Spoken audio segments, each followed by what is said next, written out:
Hello everyone, कैसे हैं आप सब। आई होप आप सब ठीक होंगे and let's get started. So this is complete physics lecture series. So recently हमने जो है यूनिट्स एंड डायमेंशन का चैप्टर ख़त्म किया। आई होप आपको चैप्टर बहुत अच्छे से समझ आया हो एंड जो मैंने आपको शॉर्ट शॉर्ट ट्रिक्स दिखाई क्वेश्चंस को सॉल्व करने की एंड डिफरेंट रूल्स जो हमने पढ़े हैं, आई होप आपने सब रिवाइज करा हो। आपने बहुत सारे क्वेश्चंस भी किए होंगे और क्वेश्चंस बने भी होंगे, और अगर कोई क्वेश्चन ना भी बना हो you can just post that question in a comment. किसी भी कमेंट में वो क्वेश्चन पोस्ट कर सकते हो। I will be solving the questions for you.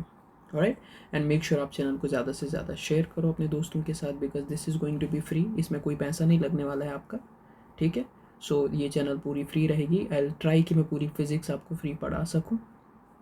Alright, सारे चैप्टर्स जो है बिल्कुल फ्री ऑफ कॉस्ट रहेंगे एंड बहुत जो है इजी ट्रिक्स के साथ ही आप फिजिक्स को बहुत आसानी से समझ पाओ। Alright, so without wasting your time, again I am saying that let's get started.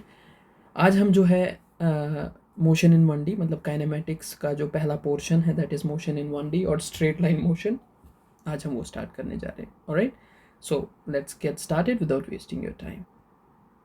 So the first topic that's going to be here is distance and displacement. बताओ ज़रा डिस्टेंस और डिस्प्लेसमेंट क्या होता है, ठीक है।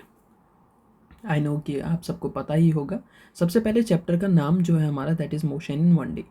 मोशन इन 1D का मतलब एक डायमेंशन में, ठीक है। इसको हम स्ट्रेट लाइन मोशन भी बोलते हैं। क्या बोलते हैं बेटा? स्ट्रेट लाइन मोशन, ठीक है। सीधा सीधा जब पार्टिकल अपनी डायरेक्शन को ना बदले, सीधा सीधा चले, उसको हम बोलते हैं motion in 1D। All right, okay. So अब इंपॉर्टेंट टॉपिक है यहाँ पर डिस्टेंस और डिस्प्लेसमेंट। सबसे पहला टॉपिक डिस्टेंस और डिस्प्लेसमेंट। मैं आपको कुछ एग्जाम्पल से समझाने की कोशिश करूँगा, ठीक है। मान लो हमने ए से चलना स्टार्ट किया और बेटा हम बी पे पहुँच गए, यहाँ बी पे, ठीक है। और ये जो है इसका जो लेंथ है, इस पाथ लेंथ जो है वो 50 मीटर का है, 50 मीटर।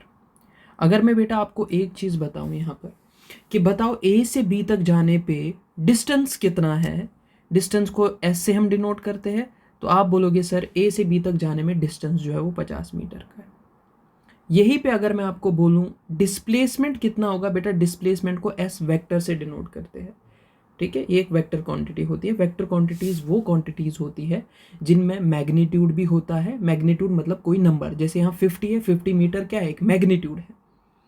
और इसके साथ साथ डायरेक्शन भी अगर होगी 50 metre towards north, 50 metre towards south, तो उन क्वांटिटीज़ को हम क्या बोलते हैं, वेक्टर क्वांटिटीज़, जिनमें मैग्नीट्यूड भी होगा, साथ में डायरेक्शन का भी रोल होगा। वैसे यहाँ डिस्टेंस है, डिस्टेंस चाहे नॉर्थ में हो चाहे साउथ में हो, कोई भी डायरेक्शन में हो, उसमें डायरेक्शन का कोई रोल नहीं होता है, तो डिस्टेंस सीधा सीधा 50 मीटर लिख दिया मैंने। डिस्प्लेसमेंट के लिए हमें डायरेक्शन को लेना पड़ता है क्योंकि डिस्प्लेसमेंट वेक्टर क्वांटिटी है। खैर, यहाँ अगर मैं बोलूँ ए से बी तक जाने पे डिस्प्लेसमेंट कितना, आप फिर बोलोगे सर डिस्प्लेसमेंट फिर 50 मीटर ही है। मतलब सर डिस्टेंस और डिस्प्लेसमेंट तो सेम हुआ, इस केस में तो बिल्कुल सेम हुआ।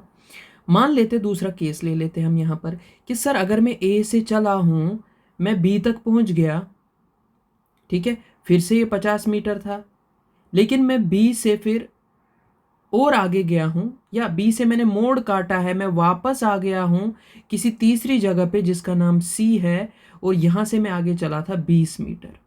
रिमेंबर दिस, क्या किया मैंने, ए से चलना स्टार्ट किया, बी तक पहुँचा, 50 मीटर की डिस्टेंस कवर की, फिर बी से वापस टर्न लिया और सी तक ही पहुँचा, 20 मीटर और कवर किए मैंने। अब अगर आपसे यहाँ पूछा जाए बेटा बताओ डिस्टेंस कितना और डिस्प्लेसमेंट कितना, तो डिस्टेंस जो होता है वो एक्चुअल पाथ लेंथ होता है। डिस्टेंस को डायरेक्शन बदलने से कोई फर्क नहीं पड़ता है, डिस्टेंस हमेशा ऐड होती है। अगर आपसे पूछा जाए सबसे पहला तो बेटा डिस्टेंस कितना है, डिस्टेंस को एस से डिनोट करेंगे। आप बोलोगे सर 50 मीटर, ये यहाँ से यहाँ तक चला था, मोड़ लिया था, 20 मीटर और चला था, टोटल जो है वो 70 मीटर चला है। ये 70 metre is the distance for this case. Now how about the displacement. Displacement vector quantity है, डिस्प्लेसमेंट में डायरेक्शन बदलने से डिस्प्लेसमेंट बदल जाती है। अच्छा, ऊपर वाले केस में एक बार वापस आ जाओ, ऊपर वाले केस में इधर ध्यान दो बेटा, ये देखो मैं ए से चला था, बी तक गया था, डिस्टेंस भी 50 आया था, डिस्प्लेसमेंट भी 50 आया था। क्यों? ऐसा क्यों हुआ? क्योंकि पार्टिकल ने अपनी डायरेक्शन को नहीं बदला। पार्टिकल ए से निकला, बी तक पहुंचा और बी पे रुक गया, वापस मोड़ नहीं काटा, राइट लेफ्ट कहीं नहीं गया। तो इस केस में बेटा जो डिस्टेंस और डिस्प्लेसमेंट वो सेम रहती है। हमेशा याद रखना, जो हम अभी चैप्टर पढ़ रहे हैं, जो हम टॉपिक इंपॉर्टेंट लिया है मोशन इन 1D, इसको स्ट्रेट लाइन मोशन भी बोलते हैं। इसका इंपॉर्टेंट नाम आप याद रखोगे कि सर ये ऐसी मोशन होती है जिसमें डिस्टेंस और डिस्प्लेसमेंट सेम होता है। Important thing, I hope you have understood this. अच्छा, अब नीचे आ जाते हैं। दूसरे केस में डिस्प्लेसमेंट कितना होगा? फिर डिस्प्लेसमेंट होता है बेटा इनिशियल और फाइनल के बीच का डिस्टेंस। इनिशियल पॉइंट और फाइनल पॉइंट के बीच के डिस्टेंस को ही डिस्प्लेसमेंट बोलते हैं। अब यहां देखो, इनिशियल पॉइंट है ए, ये रहा इनिशियल पॉइंट ए है, फाइनल पॉइंट है सी। इनिशियल और फाइनल के बीच में कितना है? वो इतना सा डिस्टेंस ही डिस्प्लेसमेंट कहलाएगा। ये कितना है सर? टोटल यहां से यहां तक जाने में 50 था, ये यहां से यहां तक और 20 था, तो ये बचा हुआ हिस्सा कितना होगा? 50 माइनस 20 करेंगे तो ये आएगा 50 minus 20, that is equal to 30 metre का डिस्प्लेसमेंट आ जाएगा। I hope you have understood this, quite easy. अच्छा सर, यहां छोटा सा तीसरा केस भी समझा लो। तीसरा केस देखो बेटा कितना आसान है। मान लो किसी पार्टिकल ने फिर से ए से स्टार्ट किया चलना, ए से ये बी पे चला गया 50 मीटर, 50 मीटर चला और बी पे पहुंच गया। बेटे बी से वापस ए पे आ गया, फिर से कितना मीटर चला? 50 मीटर चला।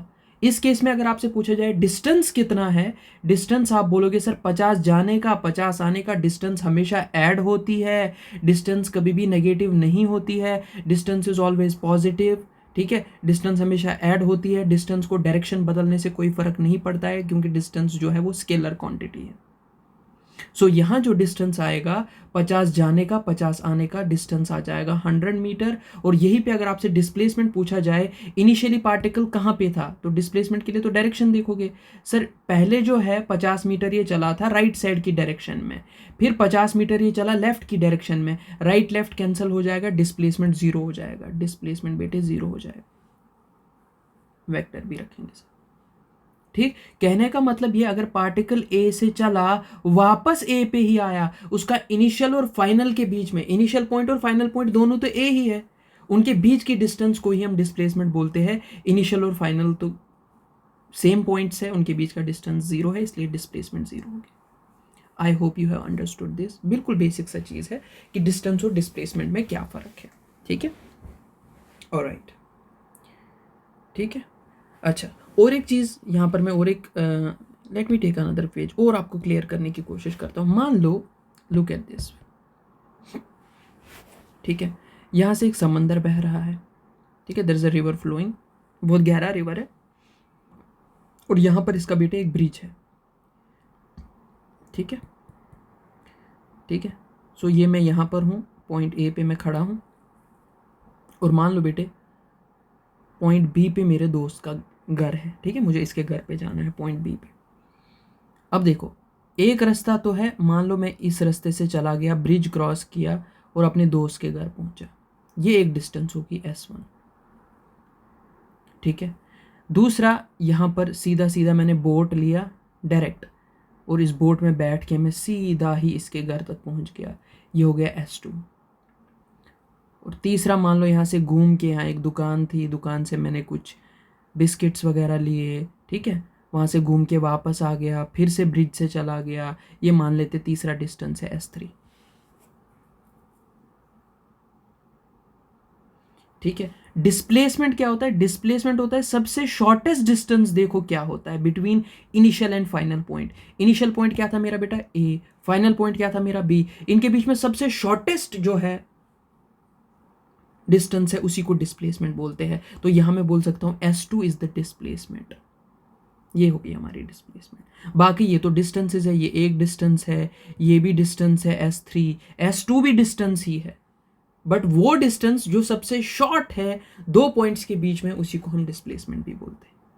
ऑलराइट, ठीक है, वापस आ जाते हैं। तो मोशन इन 1D का मतलब सर अब ये होता है जब भी पार्टिकल स्ट्रेट लाइन में चलता है, अपनी डायरेक्शन को नहीं बदलता है, उसकी डिस्टेंस भी सेम आती है, उसकी डिस्प्लेसमेंट भी सेम आती है, और इसी मोशन को हम बोलते हैं स्ट्रेट लाइन मोशन या मोशन इन 1D। कि पार्टिकल ना तो राइट मुड़ता है, ना लेफ्ट मुड़ता है, ना टर्न लेके वापस आ जाता है, पार्टिकल सीधा सीधा चलता है, रुक जाता है, फिर चलता है, फिर रुक जाता है, ऐसे करके पार्टिकल चलता है। इसको बोलते हैं मोशन इन 1D और straight line motion. I hope you have understood this concept. ठीक, अब कुछ इंपॉर्टेंट चीज़ें, ज्ञान की बातें। क्या है कि डिस्टेंस को एस से डिनोट करते हैं बेटा, डिस्प्लेसमेंट वेक्टर क्वांटिटी है, इसको एस वेक्टर से डिनोट करते हैं। Distance is a scalar quantity, displacement is a vector quantity. Distance हमेशा पॉजिटिव होता है, डिस्प्लेसमेंट पॉजिटिव भी हो सकता है, नेगेटिव भी हो सकता है, जीरो भी हो सकता है। मतलब अभी मैंने आपको दिखाया कि बेटा अगर पार्टिकल, यहाँ समझा देता हूँ, let me take another page. ठीक है, ये इसका मतलब क्या हुआ कि डिस्टेंस पॉजिटिव भी हो, तो सॉरी, डिस्टेंस हमेशा पॉजिटिव होता है। कहने का मतलब ये, आपको पता है कि हमारी गाड़ी में जो पोडोमीटर लगा होता है ना, जो किलोमीटर्स बताता है कि गाड़ी कितना चली है। ठीक है, मान लो अगर मैंने ये गाड़ी, नई गाड़ी ली है, अभी फ्रेश शोरूम से मैंने कोई गाड़ी ली है, ठीक है, इसके 0 किलोमीटर्स है, अभी 0 किलोमीटर। फिर मैं एक रोड पे चला गया, ठीक है, और मैंने देखा मान लो ये 20 किलोमीटर लंबा रोड था, ठीक बेटा, और मैं यहाँ पे पहुँच गया हूँ फाइनली अपनी गाड़ी लेके। ठीक है, गाड़ियाँ थोड़ी डिफरेंट लग रही है, तो अभी मेरी रीडिंग क्या आ जाएगी मेरे पोडोमीटर पे, ठीक है, 20 किलोमीटर। तो गाड़ी दिखाएगी कि हमारी जो नई फ्रेश गाड़ी अभी ली थी ये 20 किलोमीटर चल चुकी है। क्या बेटा ऐसा होता है क्या, अगर मैं गाड़ी का मोड़ काट के वापस गाड़ी को ले आ जाता हूँ इसी पॉइंट पे, अगर मेरी गाड़ी अब वापस आ जाएगी, ठीक है, तो फिर क्या इसके 0 किलोमीटर वापस हो जाएंगे?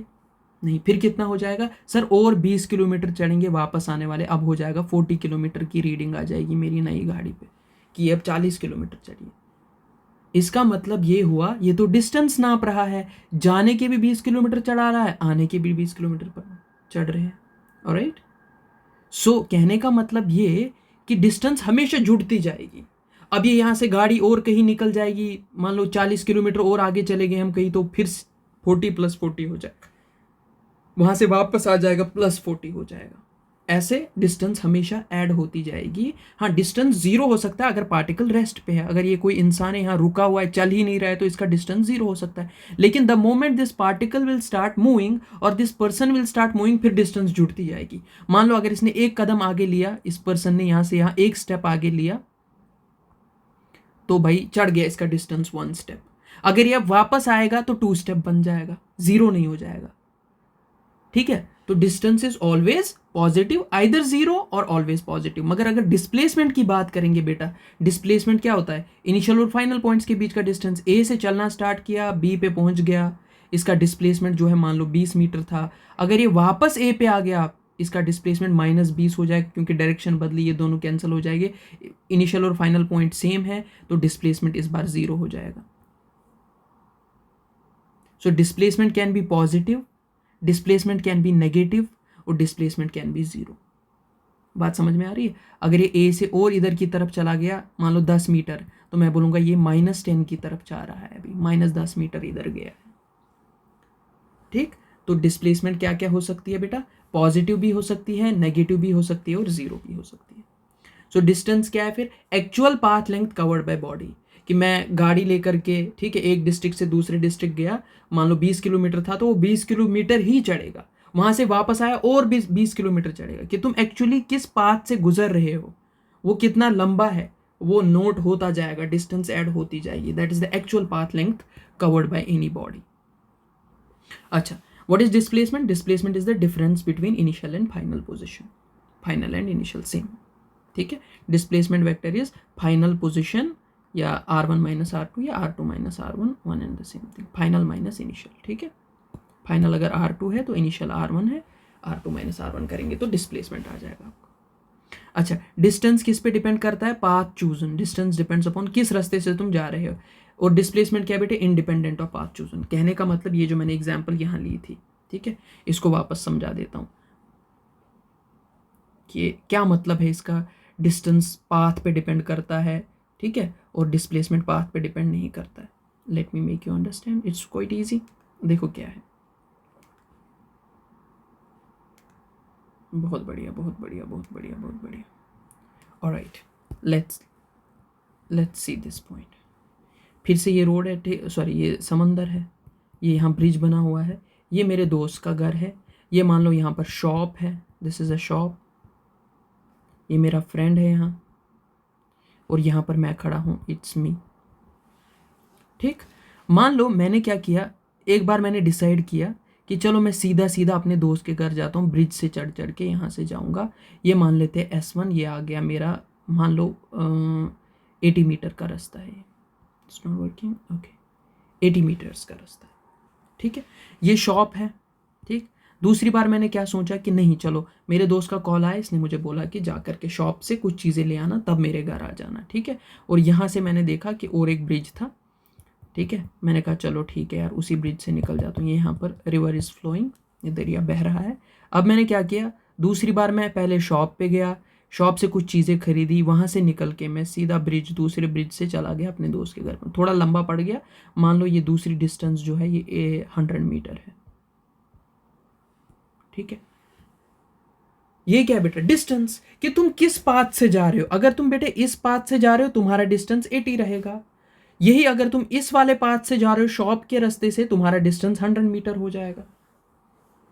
लेकिन दोनों केस में डिस्प्लेसमेंट क्या होता है, इनिशियली बंदा यहाँ है, फाइनली बंदा इस घर में पहुंच जाएगा, इनके बीच में सबसे शॉर्टेस्ट स्ट्रेट लाइन मोशन डाल दो, स्ट्रेट लाइन डाल के ये हमारा डिस्प्लेसमेंट आ जाएगा। डजेंट मैटर अगर ये 40 होगा तो डिस्प्लेसमेंट नीचे वाले रास्ते का भी डिस्प्लेसमेंट 40 होगा, ऊपर वाले रास्ते का भी डिस्प्लेसमेंट 40 ही लिया जाएगा। डिस्प्लेसमेंट रास्ते पे डिपेंड नहीं करता है। भले ही बंदा इस शॉप से गुजर के दोस्त के घर गया हो या सीधा ब्रिज से चढ़ के दोस्त के घर गया हो, दोनों केस में अगर आपसे पूछा जाएगा डिस्टेंस कितना, पहले केस में आप बोलोगे डिस्टेंस 80 है, डिस्प्लेसमेंट उसमें भी 40 ही रहेगा। दूसरे केस में आपसे बोलेगा डिस्टेंस कितना, आप बोलोगे 100 मीटर, डिस्प्लेसमेंट उसमें भी 40 ही रहेगा।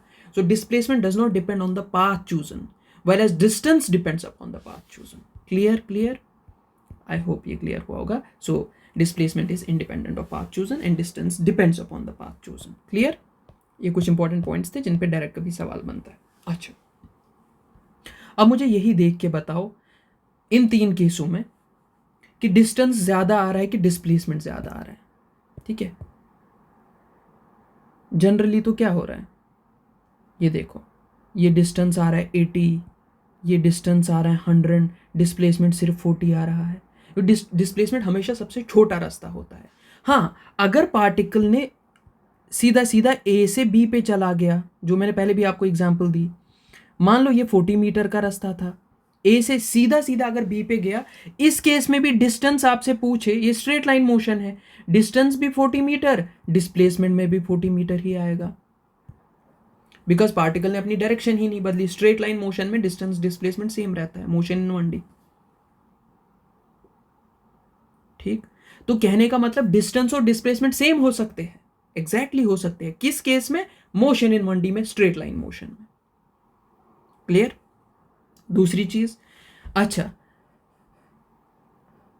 क्या डिस्टेंस और डिस्प्लेसमेंट में, इस एग्जांपल में बताओ, क्या डिस्टेंस जो है वो डिस्प्लेसमेंट से कभी कम हो सकती है? नेवर, कभी भी पॉसिबल नहीं है। हाँ, बराबर हो सकते हैं डिस्टेंस और डिस्प्लेसमेंट, लेकिन कभी भी डिस्टेंस जो है वो डिस्प्लेसमेंट से कम नहीं हो सकता, क्योंकि डिस्प्लेसमेंट सबसे शॉर्टेस्ट रास्ता होता है, उससे छोटा कोई रास्ता ही नहीं होता। ठीक है, तो अब कहने का मतलब ये, डिस्टेंस और डिस्प्लेसमेंट बराबर हो सकते हैं।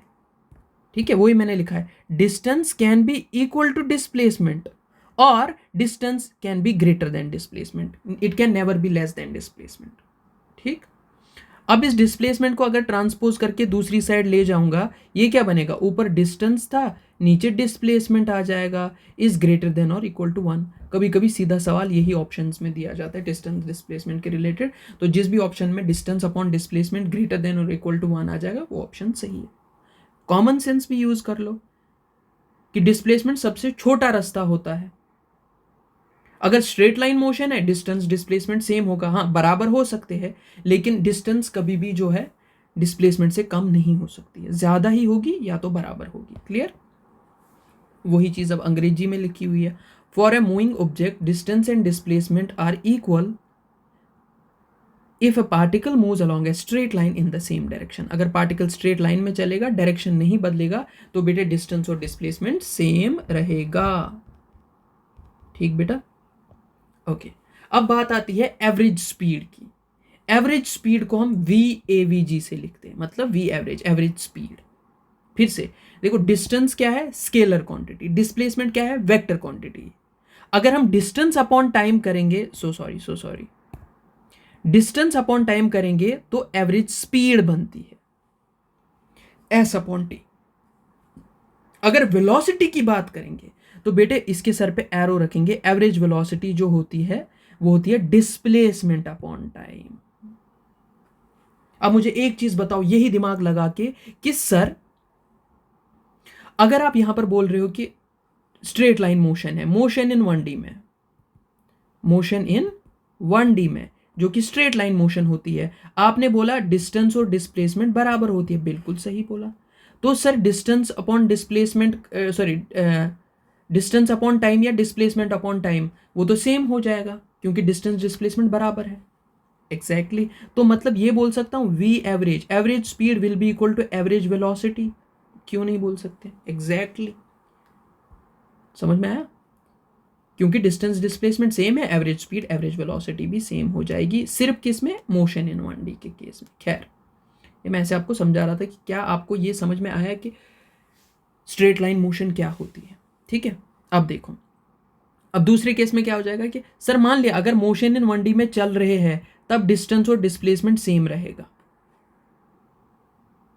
ठीक है, तो हम ये बोल सकते हैं स्पीड और वेलोसिटी भी सेम रहेगी, स्पीड और वेलोसिटी भी, एवरेज स्पीड एवरेज वेलोसिटी भी सेम रहेगी। लेकिन अगर पार्टिकल ने मोड़ वोड़ काटा तो क्या हो जाएगा, डिस्टेंस बढ़ेगा, डिस्प्लेसमेंट कम होगा।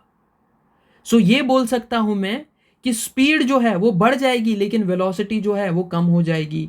ठीक है, तो कहने का मतलब ये कि स्पीड और वेलोसिटी बराबर हो सकती है अगर डिस्टेंस डिस्प्लेसमेंट सेम है, पार्टिकल ने डायरेक्शन नहीं बदली। जो ही पार्टिकल डायरेक्शन बदलेगा स्पीड ज्यादा हो जाएगी और वेलोसिटी कम हो जाएगी। इसलिए मैं बोल रहा हूं स्पीड इज ग्रेटर देन और इक्वल टू वेलोसिटी। अगर मोशन इन 1D है तो इक्वल वाला केस लगेगा, डायरेक्शन बदल गई, मोशन इन 1D नहीं रहा, तो स्पीड ही ज्यादा हो जाएगी क्योंकि डिस्टेंस ज्यादा हो जाती है। स्पीड के केस में हम डिस्टेंस को देखते हैं। वापस से इसको बेटे अगर दूसरी साइड ले जाएंगे तो ये क्या बनेगा, speed divided by velocity is greater than और इक्वल टू, यहाँ कुछ नहीं बचा तो यहाँ मान लिखेंगे, वही मैंने नीचे लिखा हुआ है। ये भी डायरेक्ट कभी आ जाता है, इस शेप का कभी ऑप्शन दिख जाए तो ये वाला ऑप्शन बिल्कुल सही होता है, speed upon velocity is greater than और equal to 1। I hope you have understood this. Let's move further. कुछ सवाल करते हैं, चीजें क्लियर हो जाएंगी आपकी। ठीक है, बहुत इजी सवाल है। There is a particle, question पढ़ो, very good. There's a particle which is moving along a circular path of radius r, ठीक है, with constant speed. Find the distance and displacement as the particle makes half revolution and a quarter revolution. ठीक है, देखो कितना आसान सवाल है। अरे pen, blue blue blue, okay. ये देखो, a particle is moving along a circular path। बेटा सर्क्यूलर पाथ में पार्टिकल चल रहा है, सर्क्यूलर पाथ का रेडियस जो है दैट इज कैपिटल R, और कांस्टेंट स्पीड से चल रहा है। ठीक है, कांस्टेंट स्पीड का मतलब स्पीड बदल नहीं रही है। ठीक है, एक्सेलरेशन 0 है। ठीक है, find the distance and displacement as the particle makes half revolution. बहुत बढ़िया, ये देखो, ये सर्कल आता था यार कहीं से, ये वाह नाइस। ठीक है, तो ये सर्कुलर पाथ में पार्टिकल चल रहा है। ठीक है, मान लो इसने चलना स्टार्ट किया, अरे यार ओहो, पॉइंट ए से इसने चलना स्टार्ट किया। ठीक है, पॉइंट ए से चला, ये बोल रहा है कि जब ये हाफ रेवोल्यूशन मतलब आधा चक्कर कंप्लीट करेगा, डिस्टेंस और डिस्प्लेसमेंट निकालो, और जब ये क्वार्टर रेवोल्यूशन का मतलब 1/4 रेवोल्यूशन कंप्लीट करेगा तब जा करके, तब भी इसका डिस्टेंस और डिस्प्लेसमेंट निकालो। बहुत इजी सवाल है। ठीक है, देखो 2 मिनट में करेंगे हम इसको सॉल्यूशन। ए से चलना स्टार्ट करेगा, यहाँ घूमेगा घूमेगा घूमेगा घूमेगा घूमेगा घूमेगा घूमेगा घूमेगा, बी पे पहुंच गया, तो बताओ क्या हाफ डिस्टेंस इसने कवर कर लिया, हाफ रेवोल्यूशन हो गया। अब 2 चीज़ें निकालनी है, तो यहाँ लिखूंगा मैं फॉर, अच्छा ए पार्ट सीधा, फॉर हाफ रेवोल्यूशन, बताओ बेटा, डिस्टेंस तो बताओ यार, distance, actual path length. Distance हो गया ये, यहाँ से घूम रहा है, सीधा सीधा सीधा सीधा सीधा चल रहा है। ये डिस्टेंस कितना होगा? सर्कल का सर्कमफेरेंस कितना होता है? पूरे सर्कल का सर्कमफेरेंस होता है बेटे 2πr। अब याद रख लेना, बोलना सर अगर ये सारा यहां से लेकर के यहां तक 2πr है, आधा कितना होगा? 2πr को 2 से डिवाइड करेंगे तो वही तो डिस्टेंस हो गई। Sir 2πr, R is the radius, ठीक है, वो दिया हुआ है कि इसका रेडियस जो है वो कैपिटल आर है, यहां दिया हुआ बेटा, ऑफ रेडियस आर, ठीक है। सो अगर इसका टोटल सर्कमफ्रेंस है 2πr, पूरे सर्कल का सर्कमफ्रेंस कितना है? 2πr, उसको अगर 2 से डिवाइड करेंगे तो आधे सर्कल का सर्कमफ्रेंस निकलेगा, वही तो मुझे चाहिए डिस्टेंस। 2 और 2 कैंसिल, तो बेटे ये आ गया πr, आ गया पहले पार्ट का पहला हिस्से का आंसर। अब साथ साथ डिस्प्लेसमेंट भी निकालना है, इसने बोला डिस्टेंस एंड डिस्प्लेसमेंट निकालो। डिस्प्लेसमेंट कैसे आएगा? डिस्प्लेसमेंट क्या होता है? इनिशियल और फाइनल पॉइंट के बीच का जो शॉर्टेस्ट डिस्टेंस होता है वो निकालना है। इनिशियली पार्टिकल कहाँ पे है? शाबाश बेटा बोलो। सर इनिशियली पार्टिकल ए पे है, फाइनली पार्टिकल कहाँ है? बी पे है। इनके बीच का सबसे शॉर्टेस्ट स्ट्रेट रास्ता ही लेंगे हम। स्ट्रेट रास्ता बोले तो ये वाला रास्ता। अगर यहाँ से सेंटर से लेकर के ये आर है तो ये भी कितना होगा? आर। मतलब सर हमें डायामीटर लेना है, तो आर प्लस आर कितना हो गया बेटे? 2r। कितना आसान सवाल।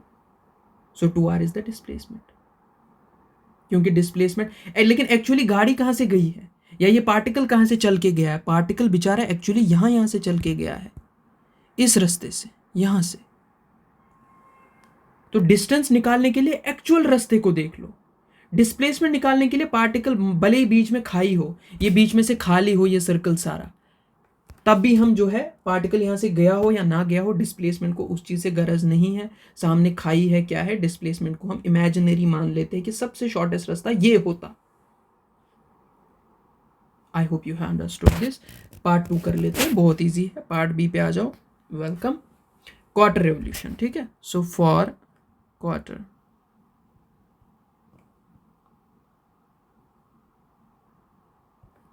क्वार्टर रेवोल्यूशन मतलब 1/4।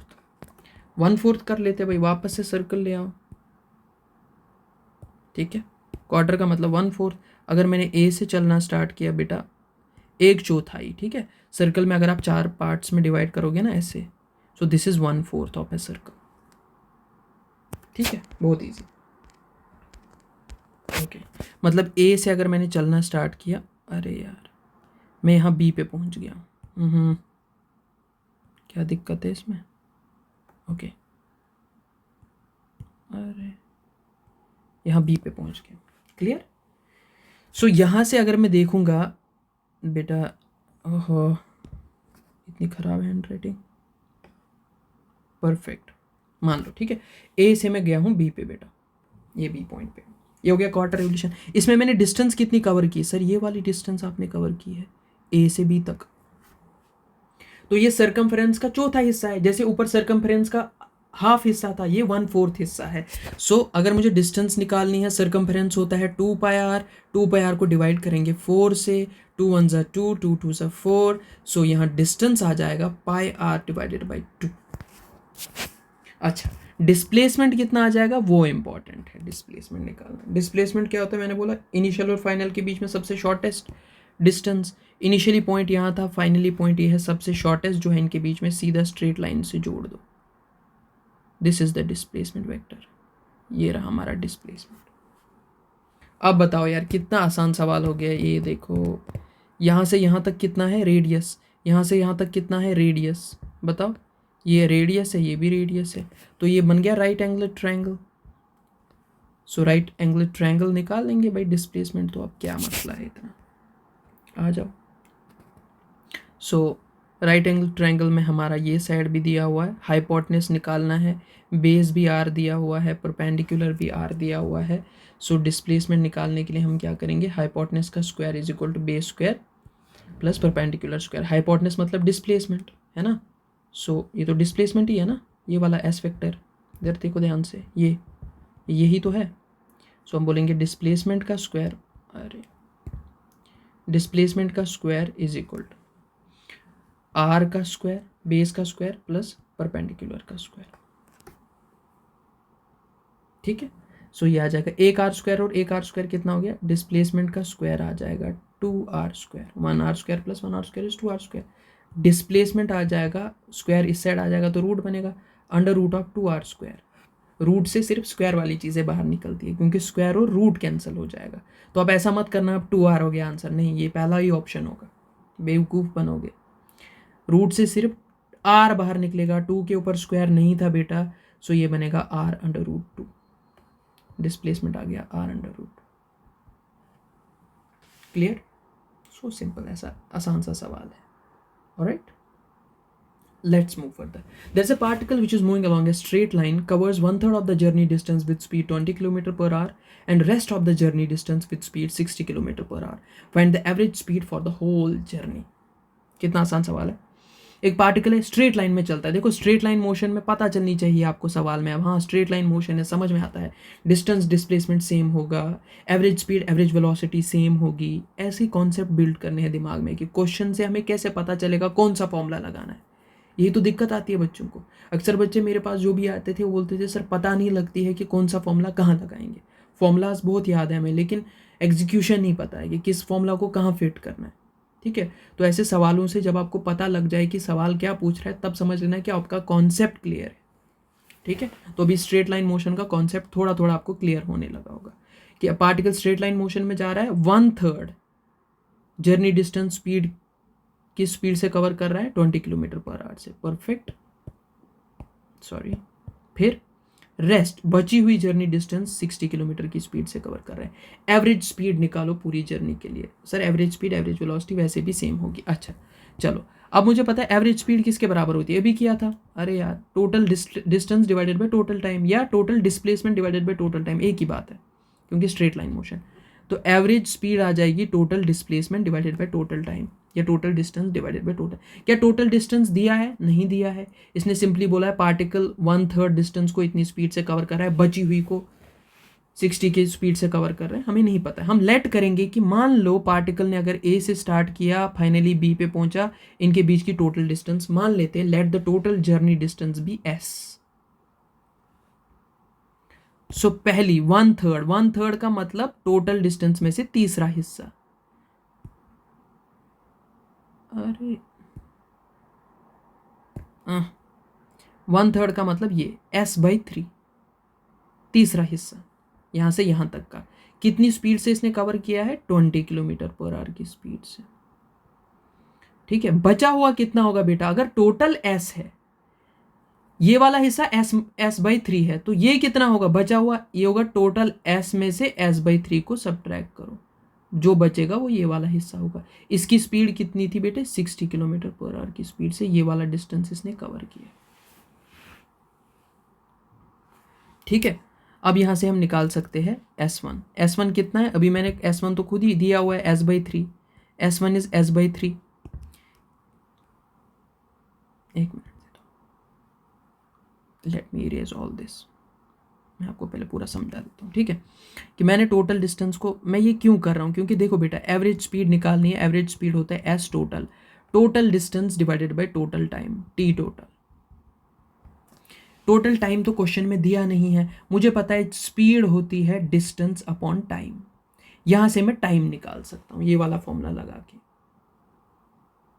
तो मुझे टोटल टाइम चाहिए दोनों केसेस में। यहां से इस टाइम का नाम t1 रखूंगा, इस हिस्से में जितना टाइम लगा उसका नाम t2 रखूंगा। ठीक है, तो t1 और t2 मुझे चाहिए, उन दोनों को जोड़ूंगा, टोटल टाइम मिल जाएगा। टोटल डिस्टेंस s मैंने मान ही ली है, तो मेरा आंसर आ जाएगा। ठीक, अब मुझे निकालना है पहले वाले हिस्से की डिस्टेंस कितनी है। वो दी हुई है s1, इस वाले हिस्से की s/3 वाले हिस्से की डिस्टेंस कितनी है? s1 is s/3। ठीक है, स्पीड कितनी है? v1, v1 is 20 km/h।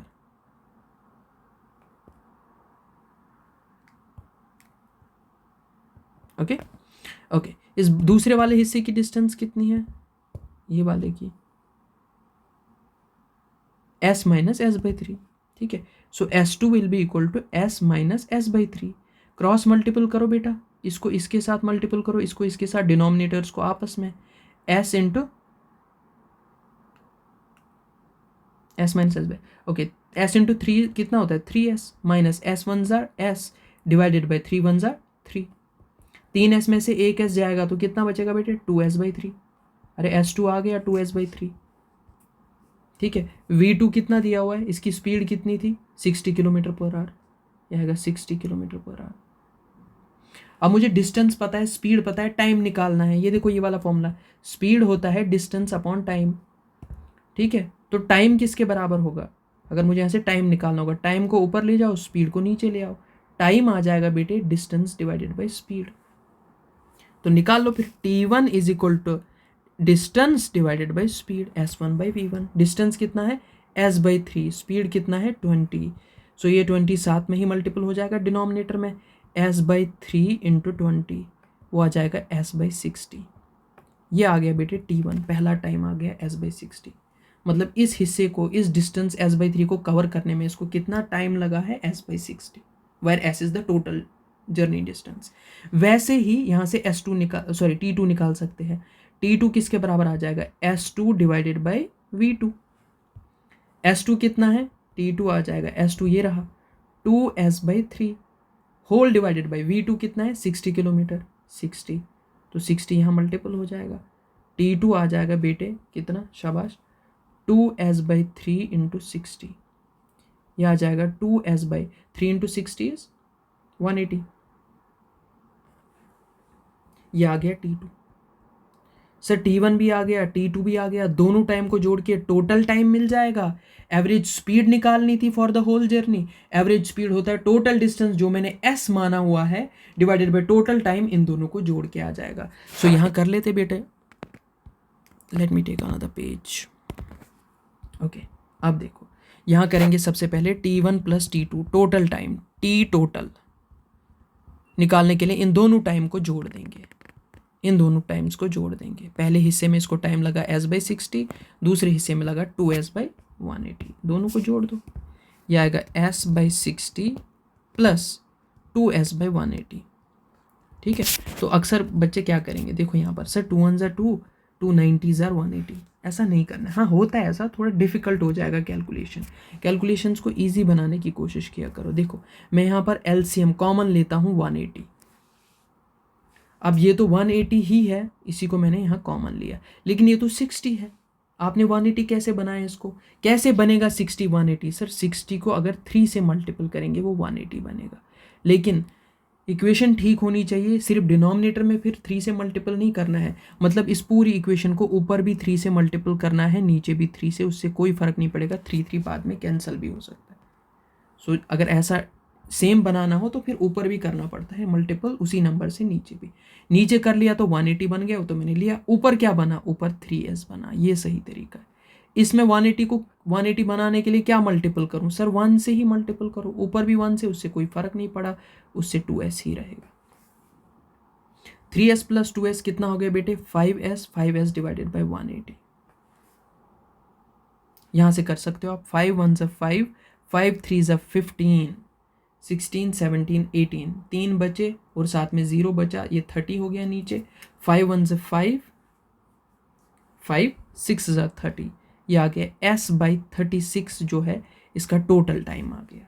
अब वापस आते अपने फॉर्मूला पे, निकालना क्या था मुझे, फाइंड द, वेरी गुड बेटा, एक मिनट, क्या निकालना है, find the average speed for the whole journey. Average speed किसके बराबर होती है, average speed is total distance divided by total time. Total distance को कितना मैंने माना है, let the total distance be s। So अब एवरेज स्पीड निकालेंगे। एवरेज स्पीड आ जाएगी, या एवरेज वेलोसिटी, दोनों सेम है, मोशन इन 1D है, वो आ जाएगी टोटल डिस्टेंस। टोटल डिस्टेंस मैंने s माना हुआ है, टोटल टाइम है s/36।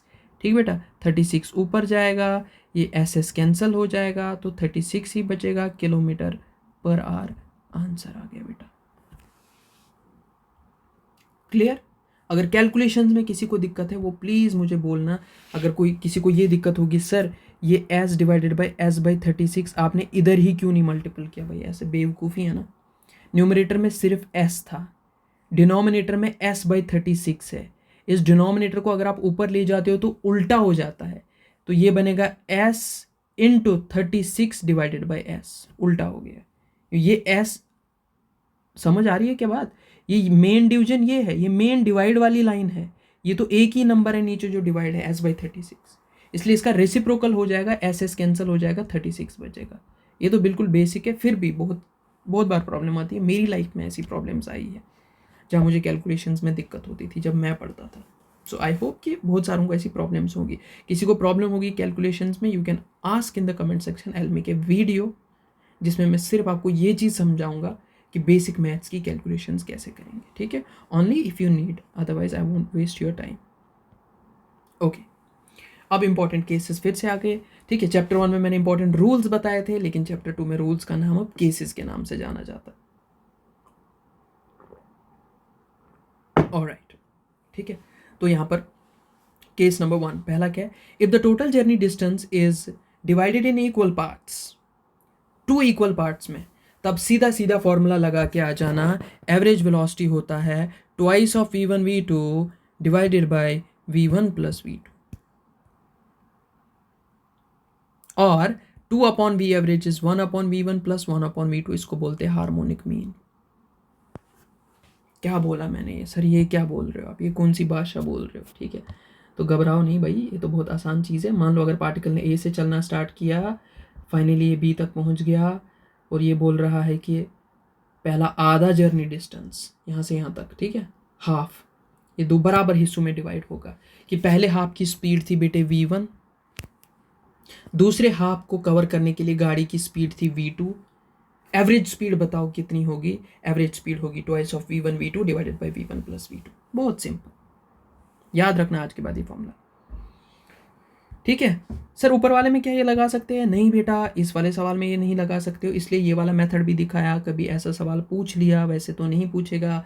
नीट में अक्सर बेशतर सवाल पूछता है बराबर 2 हाफ्स में डिवाइड होता है या 3 हाफ्स में, ताकि आपका टाइम बच जाए और आपका दिमाग यूज़ हो, ठीक है। वो ऐसे लेंथी वाला क्वेश्चन नहीं देता है नीट में। इनकेस आ गया तो उतना टफ नहीं है, मैंने आपको ये सवाल कराया।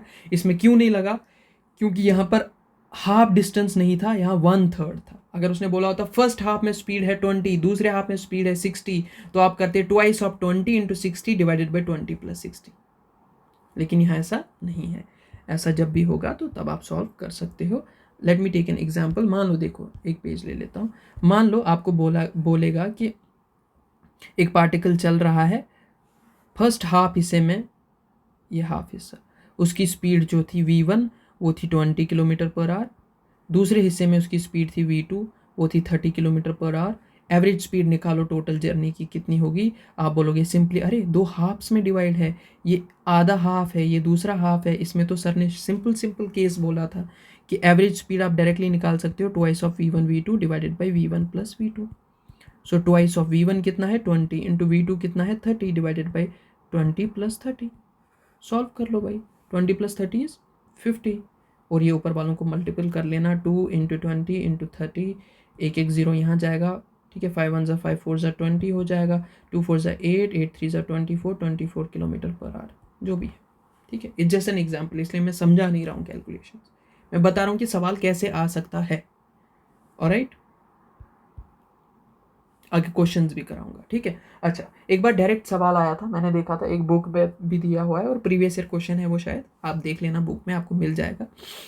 कि बोल रहा है, if a particle covers half of the journey distance with speed v1 and remaining half of the distance with speed v2, then their average speed is, options अंग्रेजी में लिखे हुए थे। ए में था arithmetic mean of the 2 speeds, B में harmonic mean of the 2 speeds, C में both A and B, D में नन।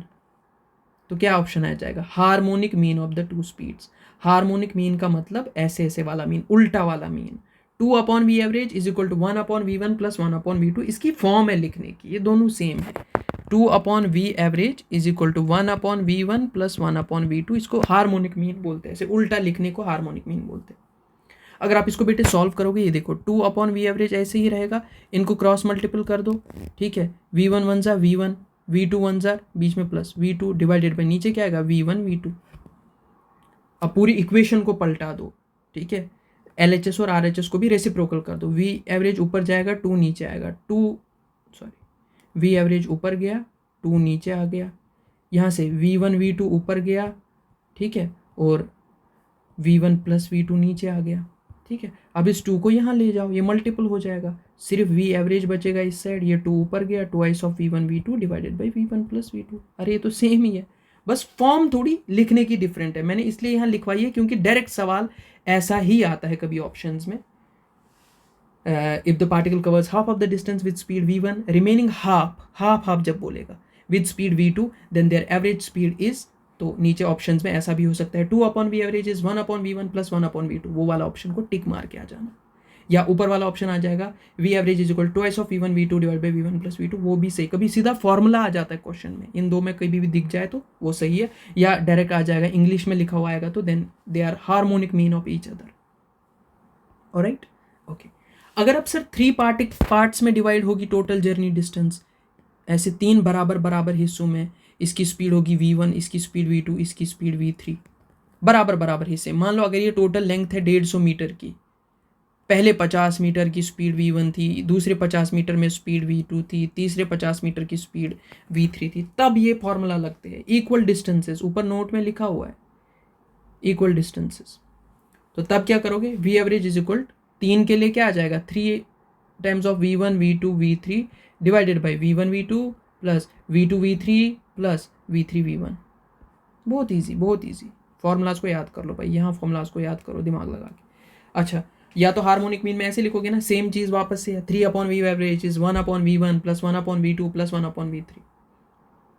क्लियर क्लियर क्लियर, इससे ज़्यादा नहीं आता। 3 इक्वल पार्ट्स वाला तो बहुत कम आता है नीट में, हमेशा 2 इक्वल पार्ट्स वाला ही क्वेश्चन आपको दिखाई देगा, तो 2 इक्वल वाला सही है। 3 इक्वल वाला पूछ सकता है, लेकिन जब फॉर्मूला ऑप्शंस में सीधा फॉर्मूला हो, आपको सॉल्व करने की ज़रूरत ना पड़े, बिकॉज दे नो कि इसको सॉल्व करते करते आपको टाइम लगेगा, टाइम उतना लिमिटेड होता है, वो ये सवाल नहीं देंगे अगर सवाल तो ऑप्शंस में सीधा फॉर्मूला ही होगा। इसलिए इन शक्लों को थोड़ा पहचान में रखो, क्योंकि ये सीधा सीधा एग्जाम में दिखने वाले। ओके, इसलिए मैंने यहाँ लिखवाया है। केस नंबर 2 करो, if the total journey distance, अब जर्नी डिस्टेंस नहीं, अगर टाइम है, ऊपर वाले में थे टोटल जर्नी डिस्टेंस, क्लियर। इस वाले केस में क्या है, इफ टोटल जर्नी टाइम,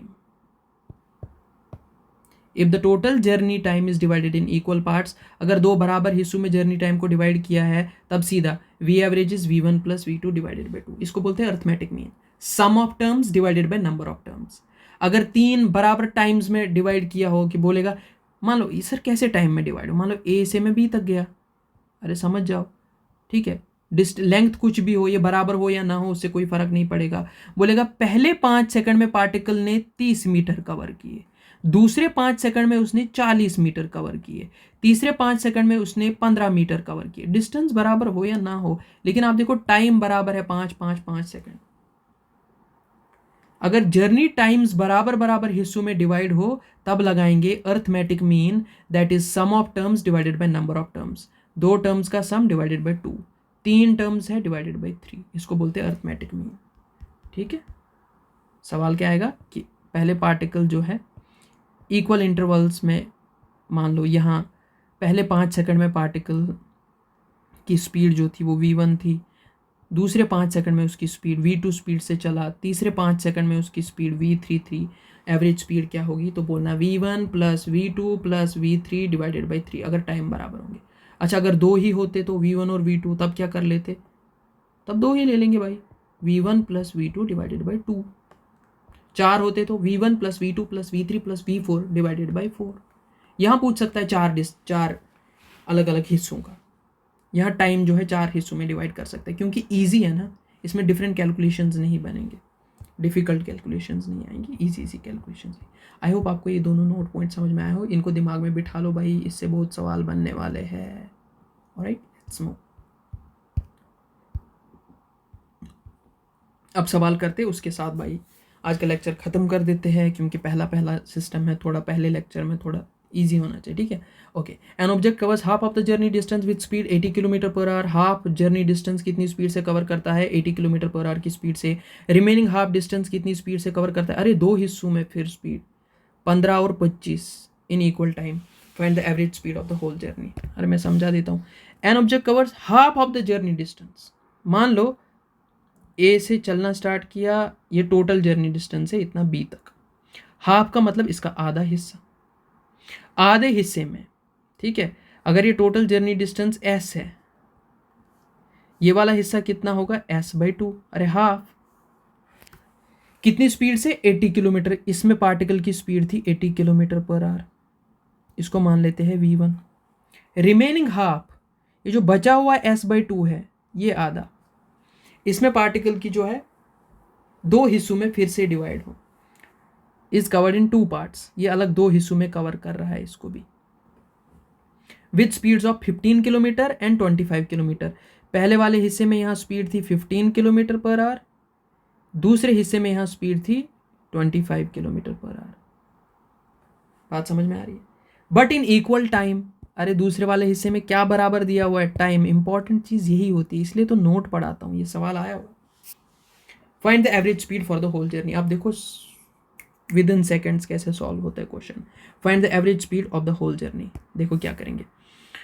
सबसे पहले तो सर अगर टोटल देखेंगे, ये v1 है, इस कंबाइन का v2 अगर मुझे मिल जाएगा तो हाफ हाफ दोनों है, तो तब लगाऊंगा मैं v average is equal to क्या, twice of v1 v2 divided by v1 plus v2।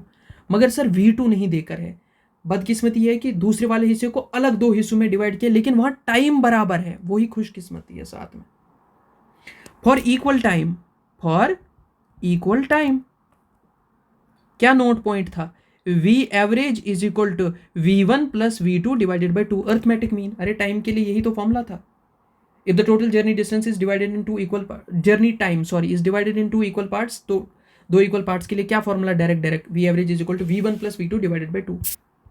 तो इतने हिस्से के लिए मैं यही फॉर्मूला लगाऊंगा, बताओ।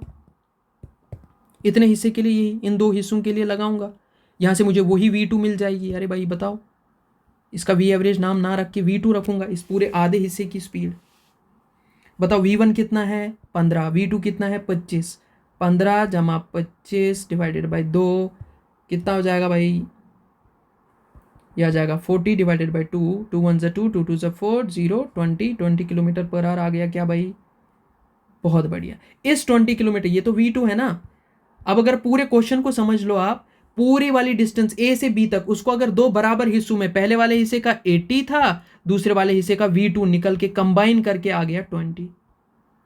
अब लगा सकता हूं ये वाला फॉर्मूला में, अब ये वाला लगा सकते हैं, डिस्टेंस वाला, क्योंकि डिस्टेंस ये वाला भी s/2 है, ये सारा वाला भी s/2 ही है। लगाओ ये वाला, आंसर आ जाएगा v average is equal to twice of v1 कितना 80, इन दोनों का कंबाइन करके टाइम को बराबर दिया हुआ था, ये रहा इक्वल टाइम दिया था, ये वाला फॉर्मूला लगाया इक्वल टाइम वाला, यहाँ से मेरा आंसर आ गया 20, तो ये v2 ही है, 20 डिवाइडेड बाई 80 प्लस 20।